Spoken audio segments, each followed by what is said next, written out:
Smart Feasibility Calculator allows you to have a funding table. And what a funding table is doing is everything that we did in the previous section where we were trying to figure out whether or not bank would consider that to be part of the cost of the total development cost. Over here, everything that's left out, so all the expenses, for example, land acquisition cost, we are trying to bifurcate as to each cost, what portion of that can be funded by a bank, or would the bank would consider that to be part of the hard cost, and what portion of all those costs have to be funded by the developer. And this is where we come up with what the bank will fund and what the developer would fund. Now, this is not the only way. Apart from this, there is a funding option, and when we select the funding option in the next video, I'll explain each one of them. But over here, we meticulously go through each of the costs. We enter a percentage as to what percentage of that cost can be funded by the bank. For example, can the bank would fund stamp duty? They would never do that. Closing costs for acquisition, okay, you might say 20% of that can be funded by the bank.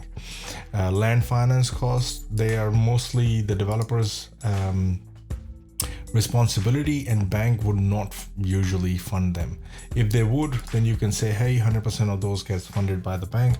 That means, now we are talking about sizing up the loan or the maximum debt that we can borrow for construction. And at that stage, the finance cost for land, which is used in holding the land during that period, they've already been incurred. So that means they have to be paid by the developer. So it gives you an option to do that.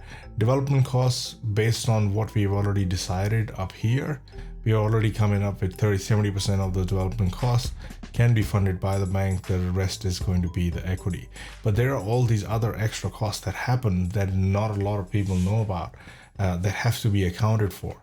Then you've got construction finance costs. 100% of that, usually that loan is, the interest is capitalized. So 100% of that add to bank's TDC, which is add to the bank's total development cost, because banks, this is known as an interest reserve. Banks will never leave that money out to you. Now, all of these would change because this goes into a iterative calculation. So you don't have to worry about it. Everything happens in the background with the code, and this will get recalculated again. Mezzanine finance costs, if there are any, then they would come in here. Now, we haven't even decided mezzanine finance costs because that happens in 2 sections down, but it will go back in there because they are part of the total cost. Cost for the developer's equity, if you are going to charge some money for the equity that you bring in, then those details have to be added here. Cost of input credit facility. So for example, this is only applicable for GST, where GST is there.